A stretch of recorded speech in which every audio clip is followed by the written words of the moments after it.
لبيك اللهم لبيك لبيك لا شريك لك لبيك إن الحمد والنعمة لك والملك لا شريك لك لبيك اللهم لبيك لبيك لا شريك لك لبيك إن الحمد والنعمة لك والملك لا شريك لبيك اللهم لبيك. So this is the family tree of Hussein, who is the grandson of the last prophet, Prophet Muhammad. The family tree involves prophets such as Jesus or Isa, Moses, who is Musa, Ibrahim. And this is just to show that the message that Jesus carried, the message that Abraham carried, and the message that Moses carried, which was the message of peace and justice, was carried on to Muhammad and then to the grandson Hussein, who from now I'll refer to as Imam Hussein, because Imam is just a way of calling a leader or someone I love. So Hussein or Imam Hussein.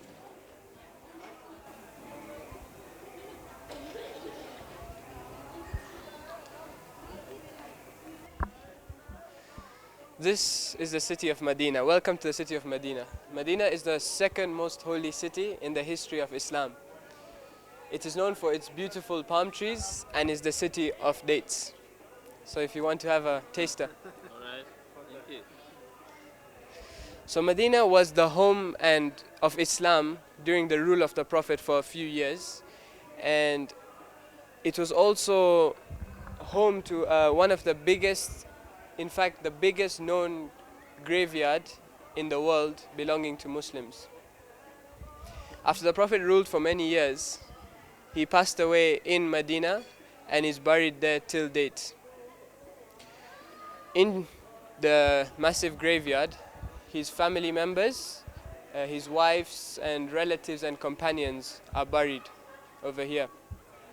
So after the Prophet passed away, his grandson, who is the older brother of Imam Hussein, was now the man in power of Medina. His name was Hassan. Hassan ruled Medina, and during his rule there was a bit of oppression against him from a man named Muawiyah, who was the Khalifa at the time. So this resulted in Muawiyah and Hassan making a peace treaty to uphold the message that the Prophet had said of peace and justice. After Imam Hassan's grew and also oppression grew, he was poisoned, and that led to his demise. Imam Hussein was next in power, and he took power of Medina. The first thing he did was collect the money of the city, and he used it responsibly for the people of Medina to make sure everyone was fed, everyone was clothed, and everyone had a place to stay, just as a humane act, an act of humanity. But after the oppression from Yazid increased, Yazid sent death threats towards Medina for Imam Hussein, telling him that if you do not give me allegiance, I will kill you. And this is when Imam Hussein said, a man like me who stands for justice and peace can never give allegiance to a man like Yazid, who was a tyrant and an oppressor. So due to this pressure from Yazid, Imam Hussein decided to leave Medina and head towards another city. Imam Hussein left his home city of Medina, which is where he cherished all his memories, and he grew up in Medina. So leaving Medina with his family was very hard for him. He left during the season of pilgrimage, Hajj, and he came towards Mecca. Mecca is the most holy and the most sacred city in the history of Islam. The Prophet had made a rule here that no bloodshed and no fighting should take place in Mecca. This is why Imam Hussein left Medina to come towards Mecca. Now in Medina, he had received a lot of letters from Kufa telling him to come and rule them, as they had lost their sense of peace and justice. This is also because Imam Hussein's father was once a ruler of Kufa. So as Imam was greeted with respect in Medina, being known as the family of the Holy Prophet, he received one letter which said that there was an assassination attempt in Mecca by Yazid, and people had disguised themselves around the Kaaba to come and kill Imam Hussein. So Imam Hussein shortened his pilgrimage and decided to head towards a city that was calling him, Kufa. Now on the way to Kufa, Imam was intercepted by an army of about 1,000 people led by a man named Hur. Hur was sent by Yazid to keep Imam Hussein from entering the city of Kufa. But Imam Hussein noticed that Hur had traveled a long way and he looked tired and his animals looked tired and they were very fatigued and thirsty. So out of an act of humanity, which Imam Hussein teaches us today, he gave his ration of water and food to the army of Hur, not only to the people, but also to the animals. After that, Imam Hussein and Hur discussed what to do next. And Hur said that Yazid had given Imam Hussein two choices. One was that he gave allegiance to Yazid and made him the rightful leader of the time, or that Yazid would kill him. So Imam Hussein decided to come to an agreement with Hur, and they decided to head in the direction of Hind, which is modern day India. This is when they started their journey towards Hind. So as they walked in the direction of Hind, at one point Imam Hussein realized that his family was tired. He was traveling with his family. He had his 4-year-old daughter, his 6-month-old child, his wife, his sister Zainab. All of them were traveling together as they were migrating. So he realized they were tired and he wanted to stop and take a break. Now where he stopped at that time was called Nainava, in today modern Karbala, Iraq. He stopped here and the first thing he did was go to the owners of the land and purchase this piece of land. This is because he didn't want to take something that was not his. He didn't want to grab that piece of land and claim it as his. So he went to the owners and bought that piece of land.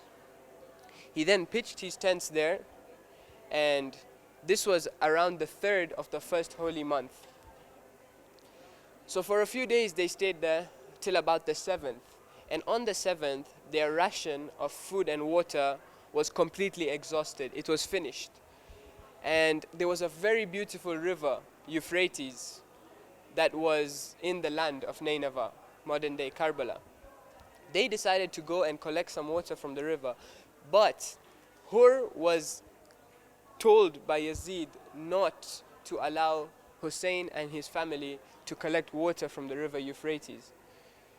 At this point, Hur's army pushed away the family of Imam Hussein away from the river into a dry area, a dry land with no water.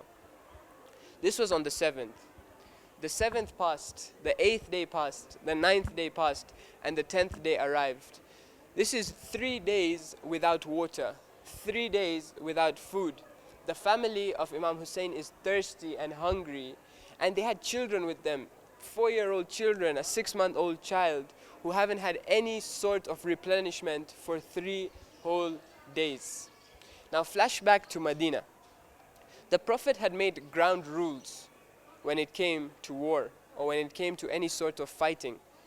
He said that we always defend our religion, we always defend justice, we defend peace. The second rule was, in combat, it is always one man against one man. The women and children are always off bounds. After the war has finished, the women and children should be released. And the final rule was the trees and the wildlife around the area should not be damaged. So, on the eve of the 10th, the army of Yazid, who were nearly 30,000 in number, fired an arrow towards Imam Hussein's camp, who were just 72. So an army of 72 loyal companions against an army of nearly 30,000 people. At this point, after the arrow was fired from the army of Yazid towards Imam Hussein, Imam Hussein decided to send his son into battle. But before he did, Hur, the same man who stopped Imam in his tracks to Kufa, now crossed over the river and came to Imam Hussein and tells him, I'm between two minds. And he came and he asked Imam Hussein for forgiveness. He said that, I'm sorry that I diverted you from the city of Kufa to bring you to a land where it looks like these 30,000 people are going to end the life of you and your family. But because Imam Hussein was so accommodative and so forgiving, he forgave Hur and told him, your mother named you Hur, which means free. You're a free man. You're free to do whatever you want from now on. But at this moment, Hur realized that he owed something to Imam Hussein, and he decided to fight alongside Imam Hussein and was the first general in the army of Imam Hussein on the 10th day. So the 10th day of the first holy month had begun with the army of Yazid firing an arrow to the army of Hussein. And Imam Hussein sent his beloved son to go fight first in battle. Imam Hussein's son was a warrior, and he resembled the Prophet in every way and was as intelligent as the Prophet in war. He fought and fought for hours and hours, but eventually the army of Yazid noticed that he was strong, and if they kept fighting 1v1, they would have, it would be shaky and they would lose a lot of people. So they decided to break the first rule of the Prophet. They attacked the son of Imam Hussein in groups, and eventually leading to his martyrdom in the land of Karbala. After him, Hur followed with his companions, and so many other of these 8 generals on our boards fought their hearts out in the name of Imam Hussein and the message he carried of justice and peace. At this moment, after losing so many people and so many of his very loyal companions, Imam Hussein's brother, whose name is Abbas, was roaming around the camp of Imam Hussein when he heard a cry from the camp. This cry was of his beloved niece, Ruqayya, the daughter of Imam Hussein. He shared a very special connection with Ruqayya, and he heard her crying, Al-Atash, Al-Atash, I'm thirsty. And he was feeling guilty that he couldn't do anything to fulfill or replenish her thirst. He decided to ask Imam Hussein for permission to head towards the river Euphrates and collect some water for Ruqayya. Imam Hazrat Abbas was known as the most fierce warrior in Arabia at the time. He was big, he was strong, and was very intelligent in the tactics of war. So now he gets on his horse and he heads towards the river. The army of Yazid knew this man, they knew his reputation, and they made way for him because they were scared to fight Abbas from the front. He reached the river and he picked up some water to drink and realized and felt some sort of guilt inside him, and he said, how can I be drinking this water when my Ruqayya, my niece, is sitting in the tents thirsty? My brother Hussein is thirsty. My mothers and my women in the tents are thirsty. He dropped the water immediately and took his container and filled it with water and started to head back towards the tents. On his way back, the army realized that they could never fight Abbas from the front and decided to break another rule of the Prophet. They attacked him from behind like cowards, and they stabbed him in the back and did some very brutal things to Abbas on the plains of Karbala until he fell off his horse and passed away in the plains of Karbala. So now Imam Hussein realized he was the only man left. He was the only man left to fight after all his loyal companions lay in the plains of Karbala and had fought for his message of truth and peace and justice. He goes back to his tent and he takes his 6-month-old baby and sees that the baby looks lifeless at that moment. he walks out to the battlefield and shows the baby to the enemy and says, "What has this innocent baby done to you? A 6-month-old child. Feed him with at least a cup of water." But the hearts of the enemy were so cold and so brutal that one man decided to shoot an arrow towards Imam Hussein, which struck the neck of the 6-month-old baby of Imam Hussein, killing him on the plains of Karbala. So now Imam Hussein has lost everything. He doesn't have anything left but his message of peace and his message of justice. And he calls out to the enemy, "Let us come to some sort of agreement. Let us make peace between us." Even at this moment, seeing all his companions on the plains of Karbala, was looking for some sort of peace to avoid war. But the enemies they wanted to end the life of Imam Hussein. So Imam Hussein goes back to the camps and says farewell to his sister Zainab, to his mothers and his women in the camp of Hussein. And he gets on his horse and heads towards the battlefield. He fought and fought for hours and hours. But after defending this notion of peace and his religion of peace, the army martyred Imam Hussein on the plains of Karbala, and they say that he had over 200 wounds on his body. But now is when the real story of oppression started.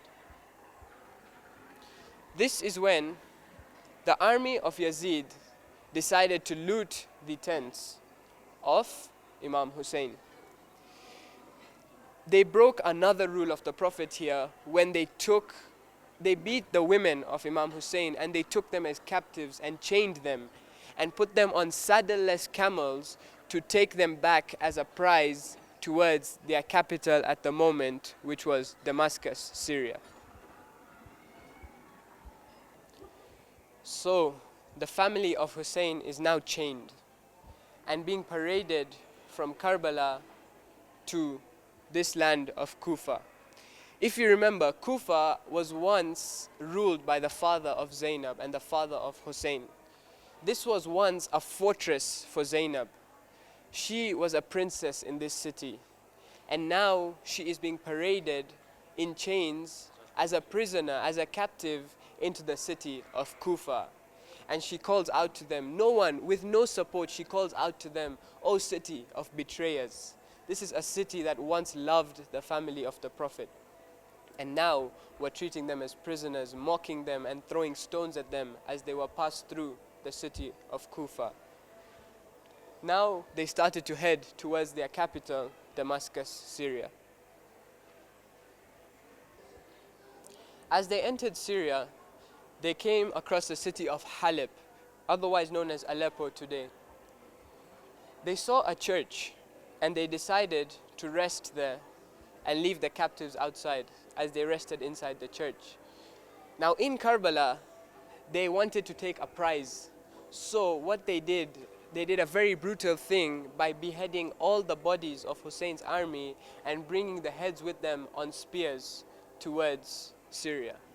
Now at the church, they asked the monk over there to safeguard, to keep the heads overnight as they rested here.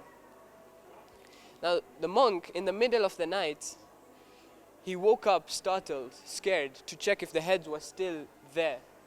And he looked at the head of Imam Hussein and he saw that it didn't look like a man who had just passed away. The body, the head rather, was still fresh and still with some sort of glow of nobility. And he was wondering to himself, whose family is this, or which man is this? And he goes outside to the army and asks them, who is this man? Who does this man belong to? Whose family is he from? And they reply, he's from the family of the Prophet. And the monk knew the Prophet. The monk knew the Prophet, so he realized that this was a very noble and royal family. At this point, he went to Zainab, the sister of Hussein, and said to her, I believe in the message you have brought from Karbala of truth, of justice, and of peace. And before anything else could happen in the city of Aleppo, the army of Yazid decided to head towards Damascus. This is the city of Damascus. the family of the Prophet are being paraded through something that looked like a carnival. It was decorated for their arrival, while people were sitting in their rooftops, mocking them and throwing stones at them. But the family of Imam Hussein taught us that they were so patient with all this that was happening, all this oppression that was around them. They knew that they were holding on to the message of truth and the message of peace. They then headed into the palace of Yazid. After passing through the streets of Damascus, they were put into the palace of Yazid. Now, Yazid had received the heads as a prize for him. And what he did was he took the head of Imam Hussein and put it on a golden platter beside his throne. And he took a stick and started playing with the head of Imam Hussein. And he says that, you guys, the family, said that this man would save you. This man was the truth. What can he do for you now? And that is when the family of Hussein was startled. They were shocked by this statement made by Yazid.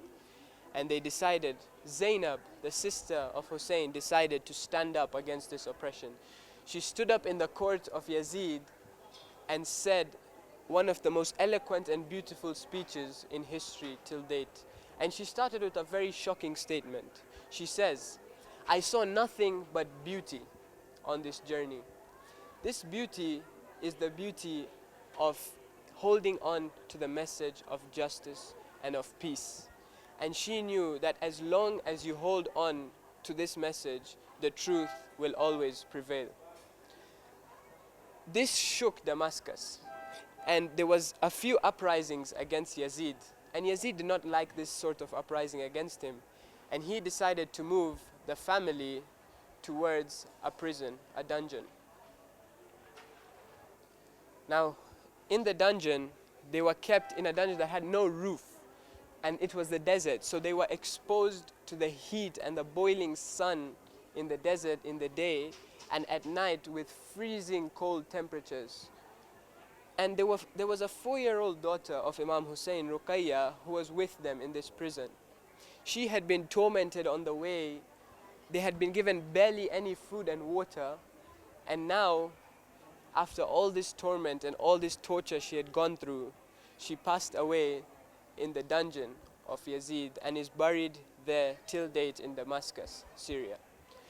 Now, after all this, Yazid was faced with a lot of uprising in Damascus. And he decided it was time to let these captives he had kept, the family of the Prophet, let them go. And after 3 days, he let them go. And the first thing the family did was head towards Karbala. And they went to commemorate the life and the death of Imam Hussein and pay their respects to a man who stood for justice, a man who stood for peace in his city and in the world today. Hussein is not only an example for Muslims today. Hussein is an inspiration to every single person to stand for humanity and be the change in our communities today. Until date, 20 to 25 million people go towards Karbala, Iraq, every year at this time to commemorate and pay respects to a great personality and a great man named Imam Hussein. لبيك اللهم لبيك لبيك لا شريك لك لبيك إن الحمد والنعمة لك والملك لا شريك لك لبيك اللهم لبيك لبيك لا شريك لك لبيك إن الحمد والنعمة لك والملك لا شريك لبيك